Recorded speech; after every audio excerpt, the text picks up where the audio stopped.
नमस्कार, ABC channel में आपका स्वागत है। मैं हूं सचिन श्रीवास्तव और आप मेरे साथ देखेंगे आजमगढ़ से जुड़ी खबरें। आइए नजर डाल लेते हैं आज की खास खबरों पर।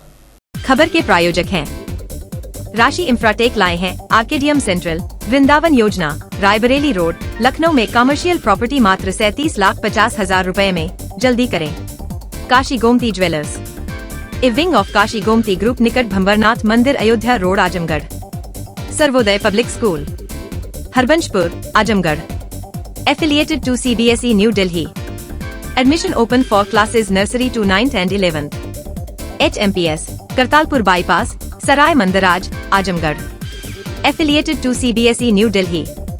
Admission open nursery to class 9th and 11th. जिले का एकमात्र फुली एयर कंडीशन स्कूल और lifestyle furniture, Belnadi, Azamgarh. CBSE board की 10वीं और 12वीं की परीक्षाएं आज 15 फरवरी 2025 से शुरू हो चुकी हैं। शनिवार से जिले के 20 परीक्षा केंद्रों पर केंद्रीय माध्यमिक CBSE बोर्ड परीक्षा कड़ी सुरक्षा व्यवस्था के बीच शुरू हो चुकी है। परीक्षा में हाई स्कूल के 10,100 और इंटर के लगभग 7,584 छात्र छात्राएं शामिल हैं। कदाचार मुक्त परीक्षा संचालन के लिए परीक्षा केंद्र पर कड़ी सुरक्षा व्यवस्था की गई है। साथ ही पेन, प्रवेश पत्र, ID कार्ड और पानी बोतल के अलावा किसी भी चीज को ले जाने में प्रतिबंध लगा दिया गया है। पहले दिन 10वीं कक्षा में English communicative, English language and literature का पेपर आयोजित कराया गया। वहीं 12वीं कक्षा में परीक्षा की शुरुआत एंटरप्रेन्योरशिप का पेपर हुआ था। अगर 10वीं क्लास के लिए क्वेश्चन पेपर के स्तर की बात करें तो एक स्कूल टीचर ने बताया कि पेपर की भाषा स्पष्ट थी, जिससे छात्रों के लिए प्रश्नों को समझना और हल करना काफी आसान था। साथ ही प्रश्न पत्र में अधिकतम सेक्शन अंग्रेजी साहित्य से पूछे गए थे। बहुत ही अच्छा था और जो फैसिलिटी थी सारी वो अच्छी थी और हमारा एग्ज़ाम भी बहुत अच्छा गया था और पेपर थोड़ा मॉडरेट में आया था, पिछली बार तरह हार्ड नहीं था, तो यही सब था। और अच्छा हुआ था। हाँ, इस सब तैयारी की थी आपने, जो पढ़ाई की थी? मैंने पिछले 5 दिन पहले मैंने 5 साल पहले का प्रीवियस ईयर क्वेश्चन मैंने सॉल्व किया था और मैंने YouTube पे मैंने वो सारे वो ग्रामर्स के पोर्शन और लिटरेचर रीडर के पोर्शन ये सब सॉल्व किए थे मैंने। पहली बार पेपर दिया आपने, कैसा लगा? हाँ, बढ़िया लगा बहुत। घबराहट हो रही थी? नहीं, जब अब गए थे तब हो रही थी, लेकिन बाद में फिर हो सही। कौन पेपर था, कैसा हुआ आपका? इंग्लिश का पेपर था, बढ़िया हुआ था। तैयारी मैंने पूरी की थी और जैसी मैंने तैयारी की अपना पूरा उसमें लगा दिया और जहाँ तक बढ़िया तैयारी चल रही थी। CBSE बोर्ड का था। पेपर कब से था आपका? 18 तारीख तक रहेगा। तैयारी किस तरह आप लोग की? अच्छी तैयारी की थी, पेपर भी अच्छा गया। किसी पेपर था? आजमगढ़ पहुंचे सपा सांसद धर्मेंद्र यादव ने शनिवार को अपने जाफरपुर स्थित आवास पर मीडिया से बातचीत करते हुए भारतीय जनता पार्टी पर जमकर हमला बोला। उन्होंने वक्फ संपत्तियों को लेकर सरकार द्वारा किए जा रहे कानून संशोधन को लेकर सवाल खड़े किए गए। वहीं महाकुंभ में भगदड़ के दौरान सरकार द्वारा मृतकों का आंकड़ा जारी न करने को लेकर आरोप लगाए गए। उन्होंने कहा कि वक्फ की जो जमीनें हैं, जिसे ऊपर वाले के नाम पर लोग दान करते हैं, उस पर भाजपा के नेताओं की निगाह है। कानून को संशोधित कर अधिकारियों का प्रयोग कर और कुछ गैर जरूरी लोगों को वक्फ कमेटी डालकर जमीनों पर कब्जा करना चाहते हैं। यह सब बातें बात की हैं। पहले बताओ, बेरोजगारों को रोजगार कब मिलेगा? किसानों की आमदनी कब बढ़ेगी? स्विस बैंक से 100 दिन के अंदर काला धन आना था, वह क्यों नहीं आया?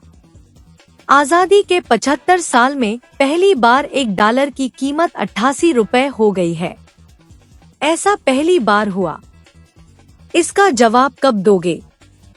प्रयागराज में कुंभ के दौरान कितने लोग मरे, इसका स्पष्ट आंकड़ा कोई मीडिया का साथी नहीं दे पा रहा है। वह बताते क्यों नहीं कि कितने लोग भगदड़ में मरे हैं। जब महाकुंभ में स्नान करने वाले की गिनती हो सकती है तो मरने वालों की गिनती क्यों नहीं? सरकार लापता लोगों की गिनती नहीं कर पा रही है। मुझे इस बात की आशंका है कि वह इस दुनिया में नहीं है, क्योंकि यह सभी लोग मिल नहीं पा रहे हैं। इस आवाज को हमारी पार्टी ने संसद में भी उठाया है। आजादी के 75 साल में ऐसा देश के लोगों का इतना अपमान कभी नहीं हुआ। जब रोजी रोटी की तलाश में गए लोग बेड़ियों में जकड़े हुए वापस भेजे जा रहे हैं, वहीं प्रधानमंत्री जी अमेरिका दोस्ती निभा रहे हैं। उपचुनाव में हार पर सांसद धर्मेंद्र यादव ने कहा कि इन लोगों के द्वारा वोटों की डकैती की गई है। चुनाव आयोग से 500 लिखित शिकायतें की गई, लेकिन कोई कार्रवाई नहीं हुई। कि ये सबसे बड़े बजट की है, लेकिन सबसे बड़े बजट में भी देश के मैं समझता हूँ 90% लोग निराश हैं। इस बजट में कुछ भी ऐसा नहीं है जिस बजट को कुछ भी उपलब्धिपूर्ण माना जाए या किसी भी वर्ग के कोई सहूलियत की बात की जाए।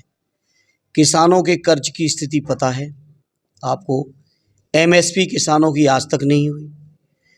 गन्ने का मैं समझता हूँ आधे से ज़्यादा पेराई वर्ष निकल चुका है और अभी तक गन्ने का न्यूनतम समर्थन मूल्य भी निर्धारित नहीं है। खाद की कमी देख रहे हैं, सिंचाई की हालत देख रहे हैं, बिजली की हालत देख रहे हैं। रोजगार का कोई भी ऐसी स्कीम योजना नहीं है बजट में जिससे नौजवानों को कहीं भी राहत मिले बेरोजगारी उनकी दूर होने की। तो समाज में किसी भी वर्ग को कोई राहत नहीं है। केवल कुछ कॉरपोरेट घरानों की सुविधाओं के लिए जरूर इस तरह के बजट आते हैं और शगुफे छोड़े जाते हैं। इस समय इस बजट में शगुफा छोड़ा गया कि 12 लाख तक के इनकम टैक्स को, सबसे बड़ा वही। और सच ये है उसके बाद 4 लाख का भी एक इन्होंने जारी किया है कि 4 लाख पे इतना लगना है, फिर 6 पे इतना लगना है, 8 पे इतना लगना है। और फिर जब 8वां वेतन आयोग आपने बना ही दिया है तो कितने लोग बचेंगे इस 12 लाख की उसमें? सच ये है कि अगर जीएसटी में कमी होती तो मैं समझता हूँ समाज में हर व्यक्ति को लाभ मिलता बजट का। जो इनडायरेक्ट टैक्स जो जीएसटी के माध्यम से ले रहे हैं और जो पेट्रोलियम पे टैक्स ले रहे हैं, अगर इनमें कुछ कमी की होती तो शायद आम व्यक्तियों को लाभ मिलता इसका। तो सर रेल बजट के लिए आपने कोई ट्रेन यहाँ डिमांड वगैरह की? नहीं, लगातार मांग की है, पिछले बजटों में भी की है। अभी भी रेल पे चर्चा जो द्वितीय फेस होगा 10 मार्च के बाद, उसमें रेल पर चर्चा आएगी, चर्चा को भी दोहराएंगे। चर्चा के साथ साथ व्यक्तिगत तौर पर भी मैं कई बार मंत्री रेल के जो शीर्षस्थ अधिकारी हैं उन सबसे मिलके आजमगढ़ के लिए प्रमुख रूप से दिल्ली के लिए, मुंबई के लिए, लखनऊ और इलाहाबाद के लिए लगातार हमारी मांग जारी है। और आपके माध्यम से कहता हूँ ये मांगें, ये प्रयास तब तक जारी रहेगा जब तक ये काम हम नहीं करा लेंगे। सर दोहरीकरण का भी जो था अधूरा काम चल रहा था, उसके लिए भी दोहरीकरण का भी मामला है। आपके बनारस से गोरखपुर वाया आजमगढ़ का भी मामला है जो कि अभी केवल कागजों में है। पिछले सांसद जरूर वाहवाही लेने की कोशिश बहुत किए, लेकिन जब कागजों को खंगाला गया तो आज तक वो योजनाएं सैंक्शन नहीं है। लेकिन हम इतना ही कहेंगे, हम कोई बड़बोलेपन की बात नहीं, लेकिन मेरा प्रयास सार्थक रहेगा, पूरा ईमानदारी से रहेगा और जब तक नहीं करा लेंगे तब तक मानेंगे नहीं। उसके डेटा अभी तक नहीं आ पाए। सरकार दर्शन करने वालों का, स्नान करने वालों का डेटा तो रोज जारी कर रही है, लेकिन जो मौत हो गई उसके बारे में इसका जवाब सरकार को देना चाहिए।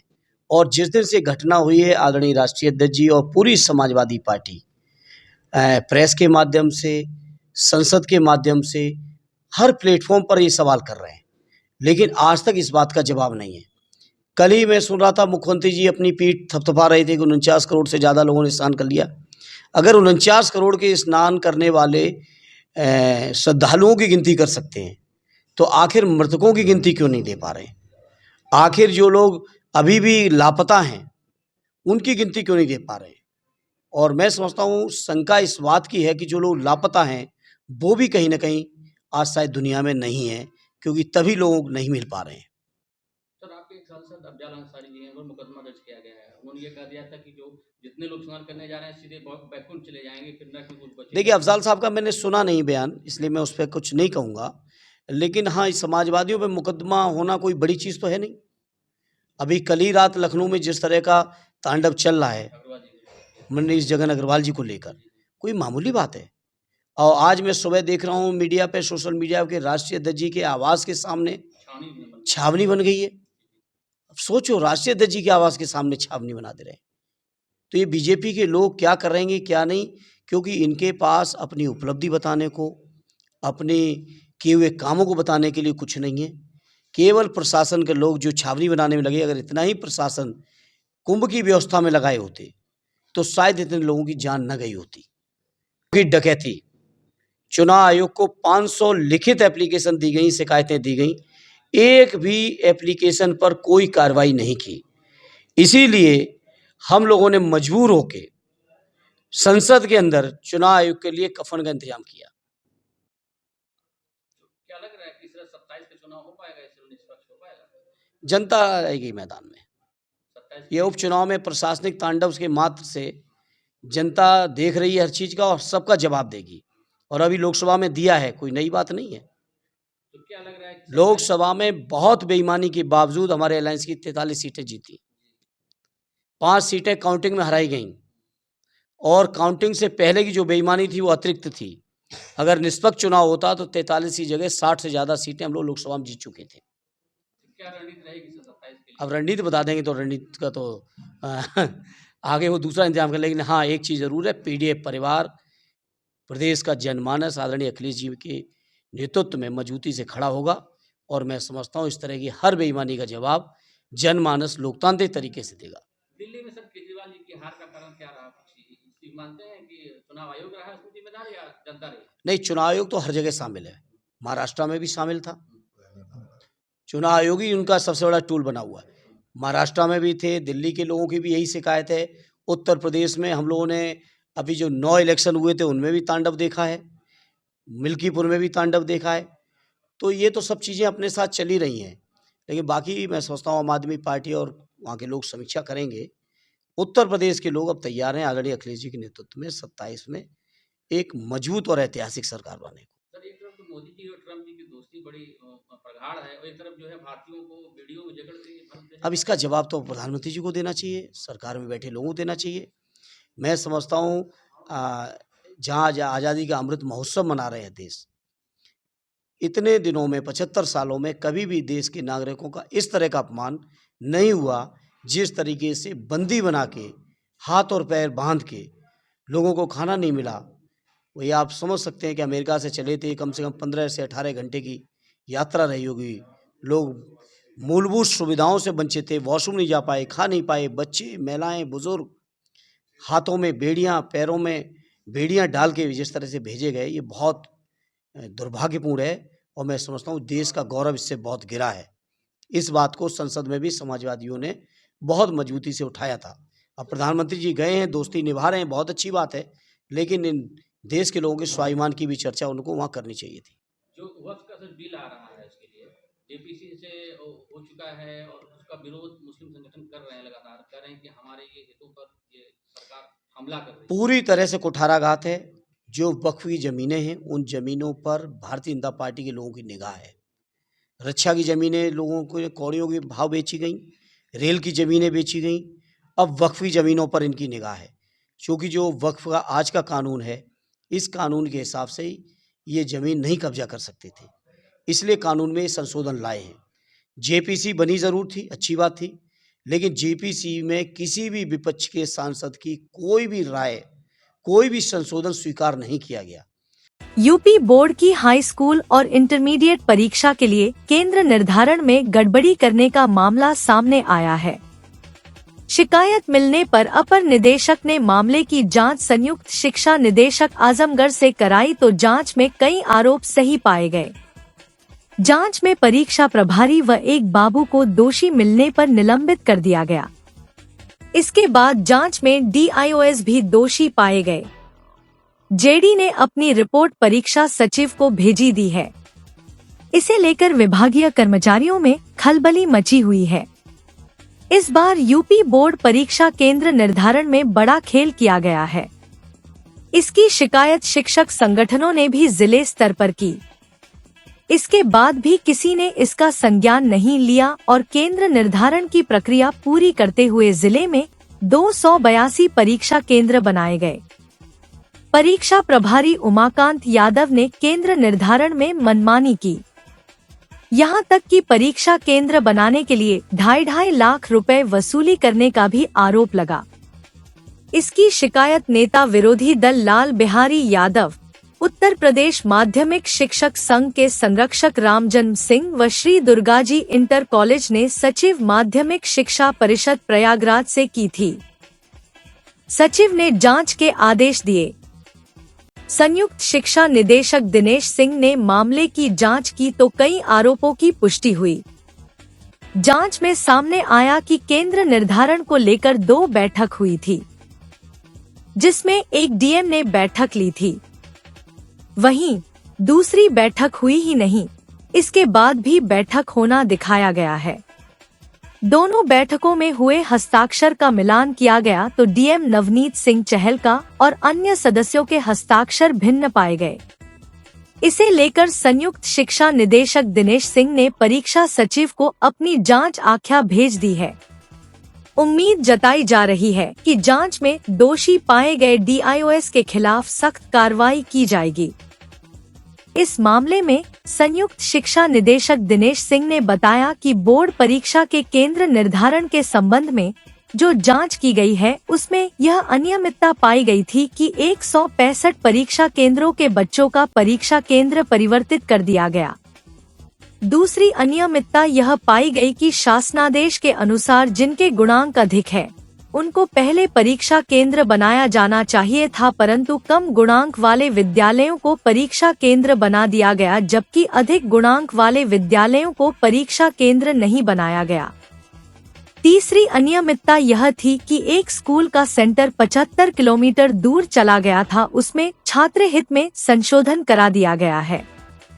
क्योंकि सभी गड़बड़ियां जिला विद्यालय निरीक्षक के नेतृत्व में हुई है। अगर पटल सहायक दोषी है तो जिला विद्यालय निरीक्षक भी दोषी है। इस संबंध में शासन स्तर पर कार्रवाई लंबित है। संयुक्त शिक्षा निरीक्षक ने बताया कि जांच में यह भी पाया गया कि अधिकारियों के हस्ताक्षर प्रथम दृष्टया सही नहीं पाए गए। अधिकारियों के सिग्नेचर है या नहीं है यह तो अधिकारी बता सकते हैं या फिर सिग्नेचर के जानकार, लेकिन प्रथम दृष्टया जांच में सिग्नेचर मेल नहीं खाते। कहा कि जांच में अनियमितताएं पाई गई है, रिपोर्ट शासन को भेज दी गई है, कार्रवाई शासन स्तर पर लंबित है। के संबंध में मेरे द्वारा जो जांच की गई है उसमें प्रथम एक तो शिकायत ये पाई गई है, सही पाई गई है कि कई बच्चों का 165 विद्यालयों के बच्चों का परीक्षा केंद्र परिवर्तित कर दिया गया है। दूसरा ये पाया गया है कि शासनादेश के अनुसार जिनके गुणांक अधिक हैं उनको पहले परीक्षा केंद्र बनाया जाना चाहिए था, परंतु कम गुणांक वालों को परीक्षा केंद्र बना दिया गया और अधिक गुणांक वालों को परीक्षा केंद्र छोड़ दिया गया। तीसरी अनियमितता ये थी कि एक स्कूल का सेंटर बहुत दूर चला गया था, 75 किलोमीटर दूर चला गया था, तो उसको तो करेक्शन करा दिया गया क्योंकि छात्र हित में वो बहुत आवश्यक था कि 75 किलोमीटर दूर ना जाएं, तो अभी बोर्ड से उसको चेंज करा दिया गया है। तो इस तरह की अनियमितताएं थी जो जिसके संबंध में मैंने जांच रिपोर्ट भेजी है। और एक किसी काम के लिए एक व्यक्ति तो उत्तरदायी नहीं होता, उससे जुड़े सभी व्यक्ति उसमें उत्तरदायी होते हैं। इसी रूप में जिला विद्यालय निरीक्षक के चूँकि नेतृत्व में सारा काम हुआ है, तो अगर वो पटल सहायक दोषी है तो जिला विद्यालय निरीक्षक भी दोषी होंगे। उसके संबंध में शासन स्तर पर यथोचित कार्रवाई की जा रही होगी, मुझे ऐसा अनुमान है। आपने सर रिपोर्ट भेज दिया? रिपोर्ट मेरी चली गई है शासन में। सर, जो जिलाधिकारी के और अन्य अधिकारियों के सिग्नेचर की बात हो रही है कि उनके फर्जी तरीके से सिग्नेचर, ये कितना गंभीर मामला है? जो मैंने प्रथम कार्यवृत्त जनपदीय समिति के प्रथम कार्यवृत्त देखा और द्वितीय कार्यवृत्त देखा, उसमें कई अधिकारियों के सिग्नेचर प्रथम दृष्टया मेल नहीं खाते हैं। उनके सिग्नेचर हैं या नहीं हैं यो तो उनके द्वारा पुष्टि की जा सकती है या सिग्नेचर एक्सपर्ट से उसकी जांच कराने पर, लेकिन प्रथम दृष्टया सिग्नेचर मेल नहीं खाते हैं। तो इसी आधार पर मैंने लिखा था कि उसमें कुछ सदस्यों के जो है प्रथम दृष्टया सिग्नेचर मेल नहीं खाते हैं।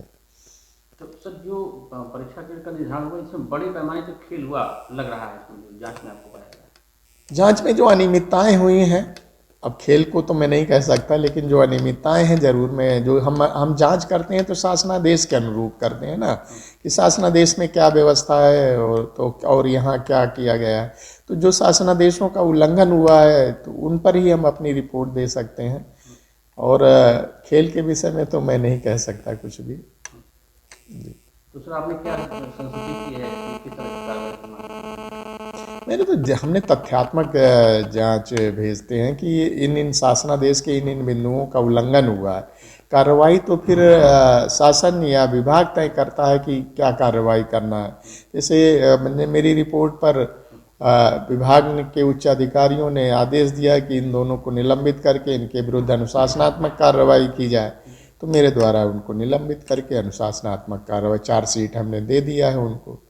चार्जशीट में जांच अधिकारी नियुक्त कर दिया है, वो जांच करके देंगे, और जिला विद्यालय निरीक्षक के विषय में क्या कार्रवाई करनी है वो शासन तय करेगा, कि उनके विरुद्ध कार्रवाई का अधिकार शासन में है। जिलाधिकारी नवनीत सिंह चहल की अध्यक्षता में नव प्रोन्नत चकबंदी कार्यकर्ताओं का मंडल स्तरीय प्रशिक्षण कार्यक्रम नेहरू हाल के सभागार में किया गया। जिलाधिकारी ने कहा कि अपने कार्य को जिम्मेदारी और निष्पक्षता से करें, यही अपने कार्य के साथ न्याय है। डीएम ने कहा कि चकबंदी संबंधी कार्य जिम्मेदारी, निष्पक्षता व पारदर्शिता के साथ करें एवं इस तरीके से करें कि विभाग की सक्रियता एवं सार्थकता भी बनी रहे।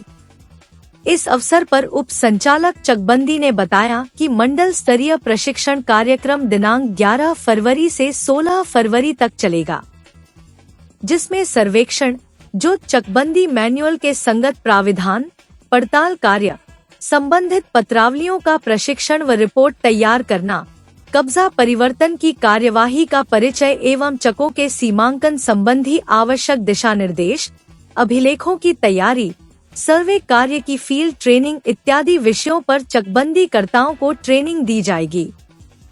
उप संचालक चकबंदी, बंदोबस्त अधिकारी चकबंदी, चकबंदी अधिकारी सहित संबंधित अधिकारीगण एवं नव प्रोन्नत चकबंदी कर्ता उपस्थित रहे।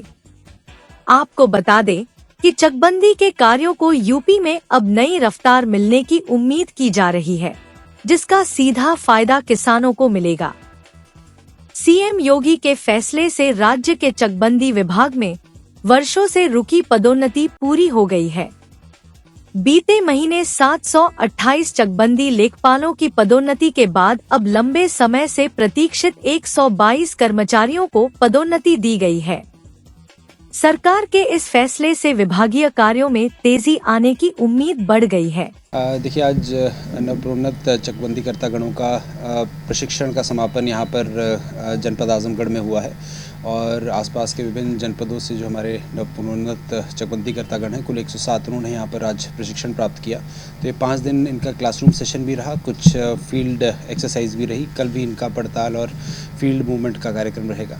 तो इन दिनों में जो इन्होंने प्रशिक्षण प्राप्त किया है, जो इन्होंने जानकारी और ग्रहण की है, उसका प्रयोग वो पूरे उत्साह के साथ और पूरे मनोयोग के साथ अपने अपने ज़िलों में जाकर लगाएंगे और आमजन की समस्याओं का निस्तारण करेंगे, ऐसा मुझे पूर्ण विश्वास है। इन सभी चकबंदी कर्ता गणों को इसी शुभकामनाओं के साथ आज इस प्रशिक्षण कार्यक्रम का समापन किया गया है। भारत विकास परिषद शाखा आजमगढ़ के तत्वाधान में शहर के गुरुटोला वार्ड स्थित बिट्ठल घाट गुरुद्वारा पर निःशुल्क चिकित्सा एवं एनीमिया परीक्षण शिविर का आयोजन किया गया। परिषद अध्यक्ष सीताराम पांडेय के नेतृत्व में भारत माता व विवेकानंद के चित्र पर दीप प्रज्वलित व पुष्प अर्पित किया गया, जिसके बाद वंदे मातरम के साथ शिविर का शुभारंभ हुआ। शिविर में होम्योपैथिक, आयुर्वेदिक और एलोपैथिक के विशेषज्ञों ने मरीजों को अपनी सेवाएं प्रदान की। सचिव डॉक्टर देवेश दुबे ने बताया कि शिविर में चर्म रोग, उदर रोग, साइटिका, बवासीर, जोड़ों के दर्द व अन्य रोगों के लगभग 320 मरीजों की जांच कर उचित परामर्श दिया गया। अध्यक्ष सीताराम ने बताया कि शिविर में मरीजों को निःशुल्क दवा भी वितरित की गई, साथ ही हीमोग्लोबिन की जांच भी की गई है। परिषद समय समय पर इस तरह के सेवा कार्य करता रहता है। इस दौरान गुरुद्वारा कमेटी से सरदार सुरेंद्र सिंह, परमजीत सिंह और Gurpreet Singh, Badri Prasad Gupta, Vishwanath Agarwal, doctor Devesh Dubey, doctor Rajendra Agarwal, doctor RP Srivastava, Mohammad Afzal, doctor HP Tyagi, doctor Vikendra, doctor JR Vishwakarma, Ramakant Verma, Anand Mohan Srivastava, Anand Prakash Srivastava, Sonu Kumar आदि मौजूद रहे। शिविर का संचालन डॉक्टर CG मौर्य ने किया। विकास परिषद शाखा आजमगढ़ के तत्वाधान में आज गुरुद्वारा पर निःशुल्क चिकित्सा शिविर का आयोजन किया गया है, जिसमें लगभग इस समय तक जो है 320 मरीज देखे जा चुके हैं।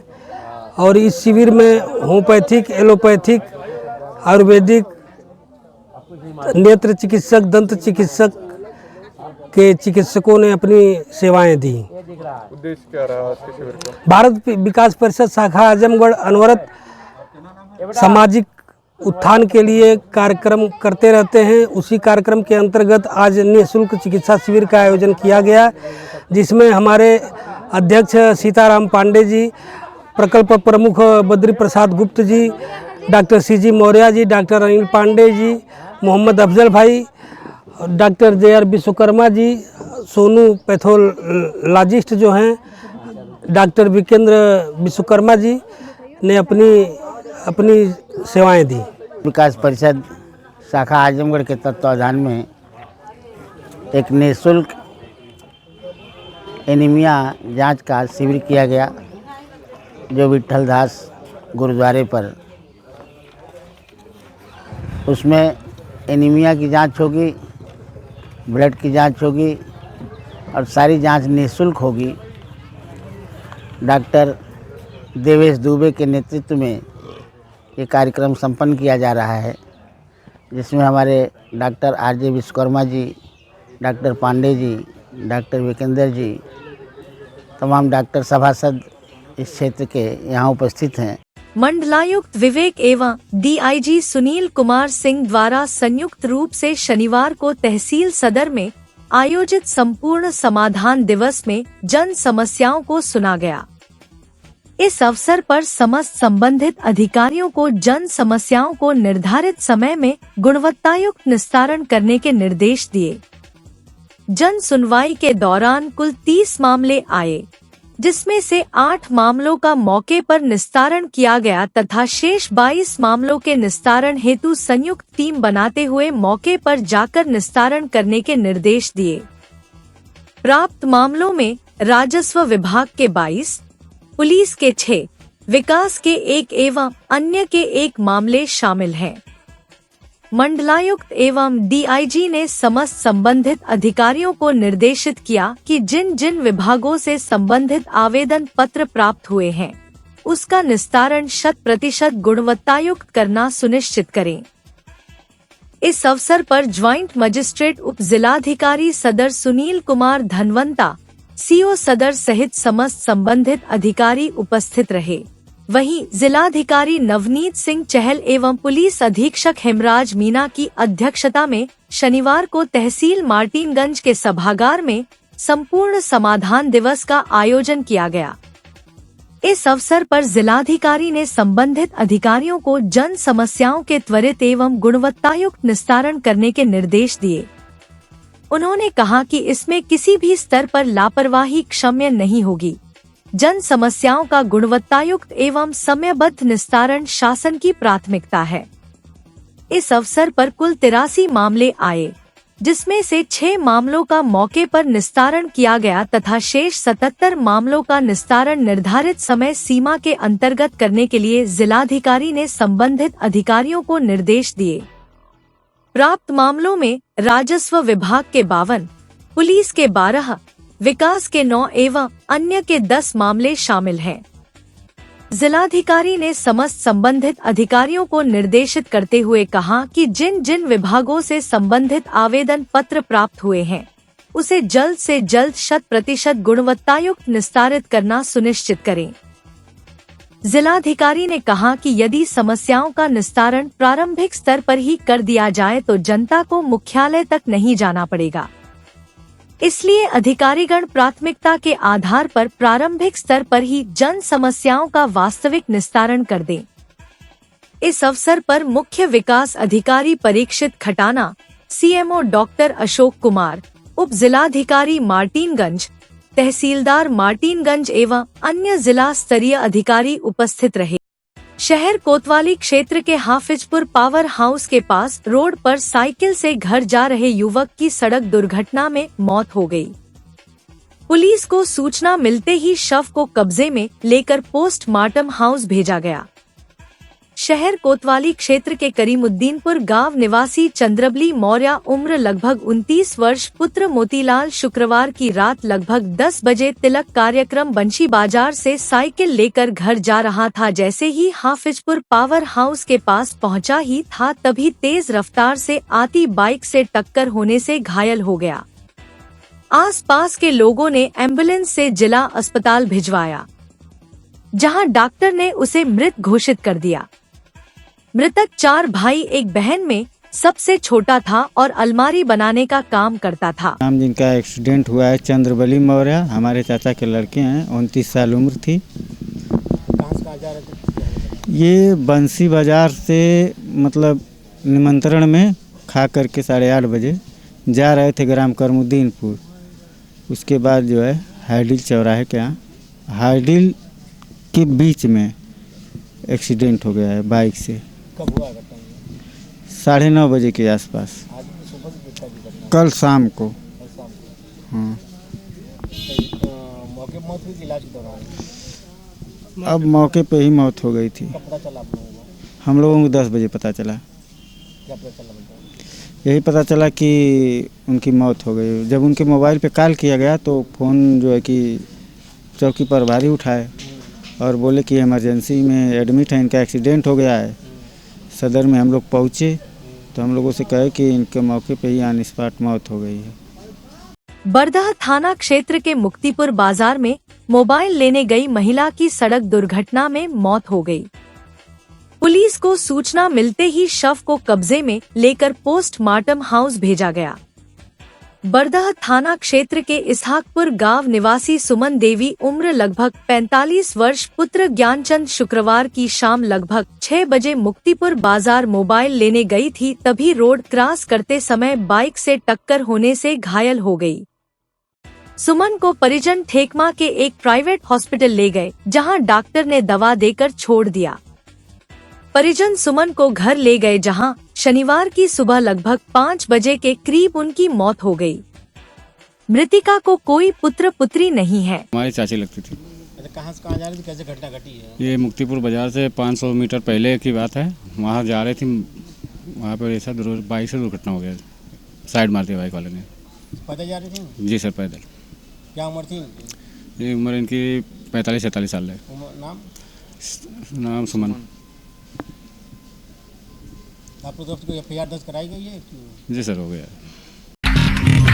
यहाँ प्रॉपर्टीज शुरू होती है सिर्फ 37,50,000 से। आज हम आए हैं यहाँ रायबरेली रोड पर कालिंदी पार्क के पास आर्केडियम सेंट्रल में। ये कमर्शियल प्रॉपर्टी है जिसे डेवलप किया है राशि इंफ्राटेक ने और आपको मिलेगी वृंदावन योजना सेक्टर 2 के अंदर। यहाँ पर आपको मिलेंगी modern amenities just like food court, restaurant, round the clock security, 100% power backup. And contact details के लिए स्क्रीन पर दिए हुए नंबर पर कनेक्ट करें। Lifestyle furniture, Belnadi, Azamgarh. सभी प्रकार के फर्नीचर एवं इलेक्ट्रॉनिक सामानों की भरपूर रेंज उपलब्ध। हमारे यहाँ EMI की सुविधा 0% ब्याज पर उपलब्ध। इलेक्ट्रॉनिक सामानों में LED TV, refrigerator, washing machine, air conditioner, air cooler, deep freezer, water cooler, mixer juicer, iron, fan, induction, battery, inverter, electric geyser, gas geyser, आटा चक्की इत्यादि।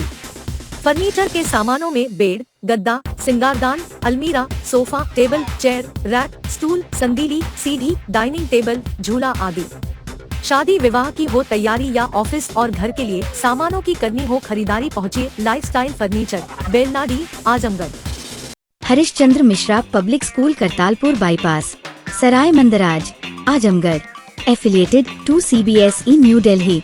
Admission open nursery to class 9th and 11th। जिले का एकमात्र fully air condition school. अनुभवी teaching staff. Smart classes. सभी कक्षाओं की CCTV से निगरानी। केमिस्ट्री, फिजिक्स, बायोलॉजी, कंप्यूटर और मैथ की अत्याधुनिक लैब। हरा भरा खेल का मैदान। स्विमिंग पूल, योग और ध्यान केंद्र। Transport facility available. अच्छी तरह से सुसज्जित ऑडियो विजुअल के साथ 100% डिजिटल परिसर। विशाल पुस्तकों के संग्रह के साथ library. HMPS, Kartalpur bypass, Sarai Mandraj, Azamgarh. Kashi Gomti jewellers, A wing of Kashi Gomti group, निकट भंवरनाथ मंदिर, अयोध्या रोड, आजमगढ़।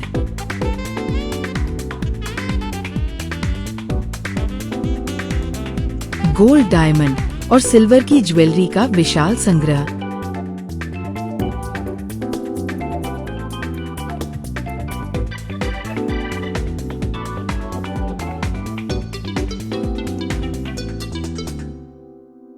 शादी के गहनों का संपूर्ण पैकेज मात्र 1,51,000 रुपए में। शुद्धता की 100% गारंटी। खूबसूरत लम्हों को बनाएं और यादगार। पहुँचे काशी गोमती ज्वेलर्स, निकट भंवरनाथ मंदिर, Ayodhya road, Azamgarh. Sarvodaya public school, Harbanspur, Azamgarh. Affiliated to CBSE New Delhi. Admission open for classes nursery to 9th and 11th. Special offers: 1 month tuition fee discount on yearly fee submission by 30th April 2025 only. No admission fee for nursery, LKG and UKG till 20th April 2025. Well qualified and trained staff. Science, Commerce and Humanities streams. High-tech robotics science, computer and language labs. Smart class inbuilt classrooms. Huge playground with cricket academy. Transport facility, separate sections for girls from class 6th onwards. NCC and horse riding available for students. Best results in classes 10th and 12th.